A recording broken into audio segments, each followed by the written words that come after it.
a name that is synonymous with the power of Carnatic music. Someone who is known for presenting the pristine art form in new and contemporary ways. Also known for carrying forward and taking to international platforms the unparalleled legacy of musicians like M.S. Subbulakshmi. The winner of the Padma Shri and Sangeet Kalanidhi. I'm joined by Aruna Sairam ji. Thank you, Aruna ji, for joining us. It's truly an honor to be speaking to you. My pleasure. So diving straight into the conversation, ma'am, one thing that really fascinates me is that while a lot of other musicians took to the online mode, the virtual mode during the pandemic, you took this time off to introspect and perhaps reflect on your craft. So tell us a little bit about that, and also talk about what is so magical about the reciprocity, as you say, of the sama or the concert, which you really believe in and which really was a motivation behind taking this time off. Firstly, I want to say a big hello and cheers to everyone at the Asian College of Journalism. I'm very happy that you are studying at this very esteemed institution, and I have had the privilege and the pleasure of performing at the inauguration of the auditorium, which I think is a brilliantly architectured space. So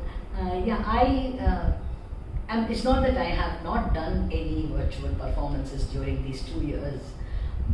When it was necessary, when it was absolutely for an occasion, and I had to be with that particular purpose in spirit, I did do the occasional virtual performance. But I truly feel that a performance is not a performance by the performer alone.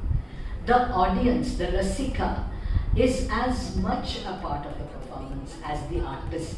Because when we send out a wave of energy, now I'm talking in terms of energy because for me, music or speech or anything is energy. It's from one human being to the other. So when we put out energy into the space, then you as rasikas give a reciprocal energy. That reaches us. It's a non-verbal communication, but it definitely reaches us. And the moment it touches us somewhere deep inside, the next phrase, the next piece, the choice of the next piece, the next tempo, the next language that I sing in, the next mood that I sing in, everything gets influenced by that energy that you send out to us.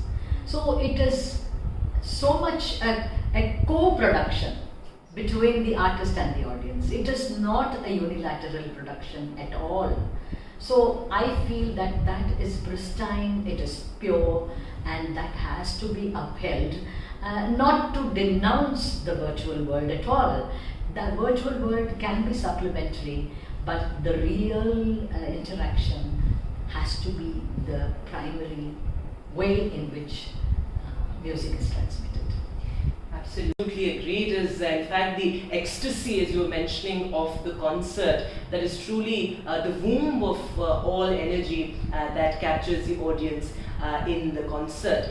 You also spoke at length about the collaboration and the exchange, the beautiful exchange between the person who is reciting, the musician and the audience, and that collaboration, as you said, is sacrosanct. You really believe in the spirit of collaboration, and time again you've collaborated with various international artists as well to present the sort of pristine art form in new and interesting and contemporary and novel ways to your audience. So talk a little bit about that. How do you create this contemporary style, and why is it so important for musicians to experiment this way?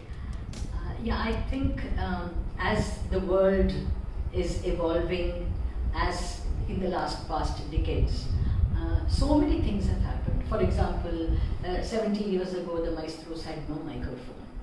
So they had to sing in a manner that would address that situation. So they would sing in a certain manner to reach the last person in the last row although there's no microphone. Then came the microphone, then immediately all the great maestros of the next generation, I speak of M.S. Subbulakshmi Amma or Amir Khan Saab or Bade Ghulam Ali Saab or D.K. Patamal, they did modify and adapt their delivery to suit the microphone.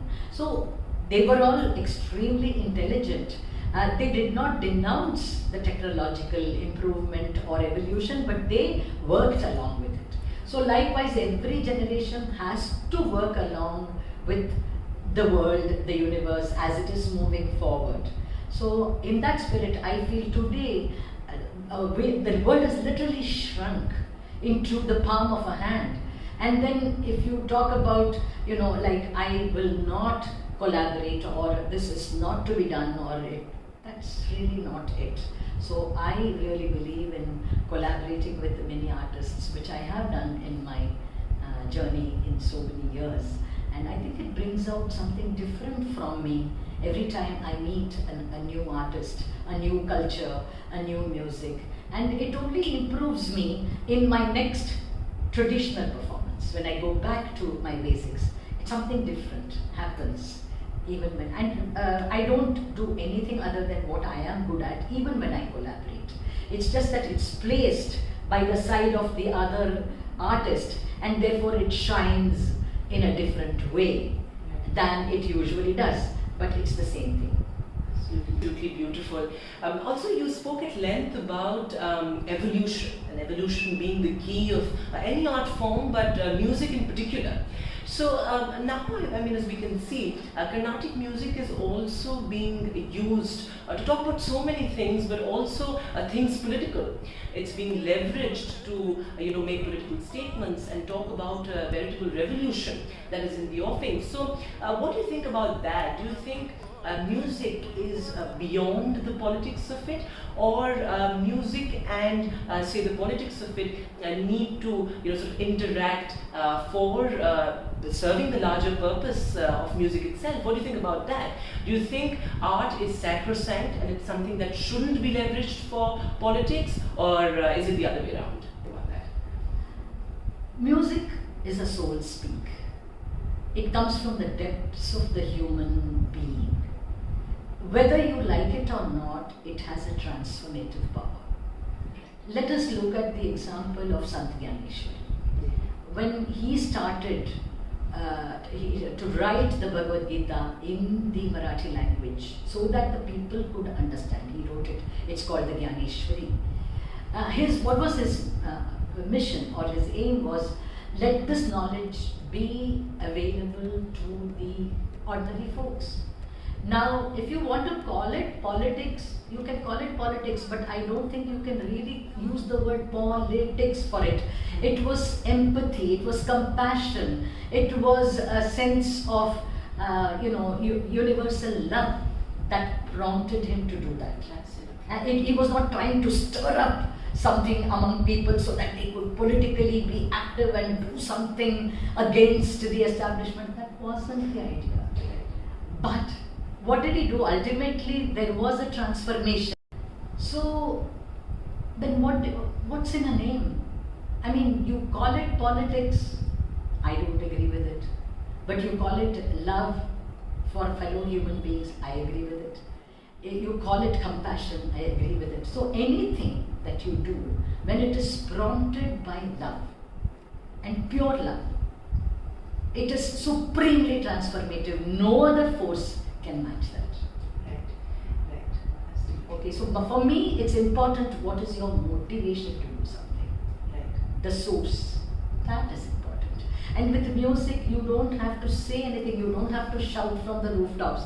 You don't have to say, oh, you do this, you do that. No. Music itself, if it has the right intent and purpose, it will change people. And it has been changed. Absolutely. Well, absolutely, ma'am. And you truly capture that very essence of music that you're talking about.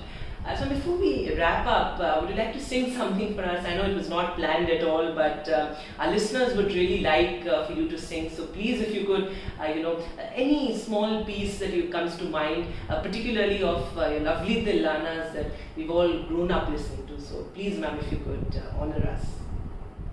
So I'll sing a small stretch of the Kalinga Nartana Tillana. It describes the dance of Krishna on the Kaliya, on the 5 heads of the Kaliya on the river Yamuna.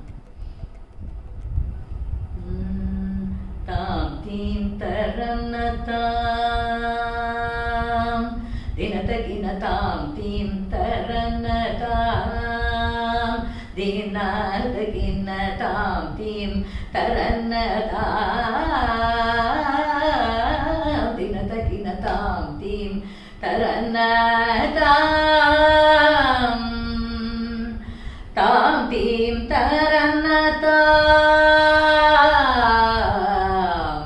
tam tim taranatam, dittagida drugudagida drugudagida dadigida tam tim taranatam, yamuna tadaga pankenaruga bhavatam tim taranatam, yamuna tadaga pankenaruga bhavata gitata gitata rasadalanayanayaka sayaka mudrita jaya jaya tam tim taranatam,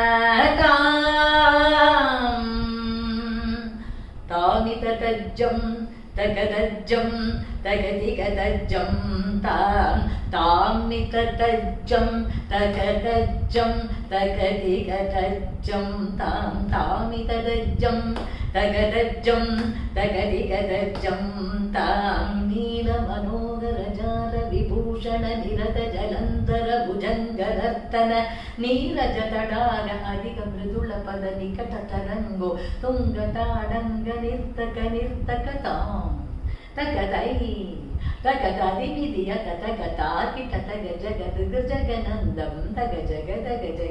jaganandam, and it goes on.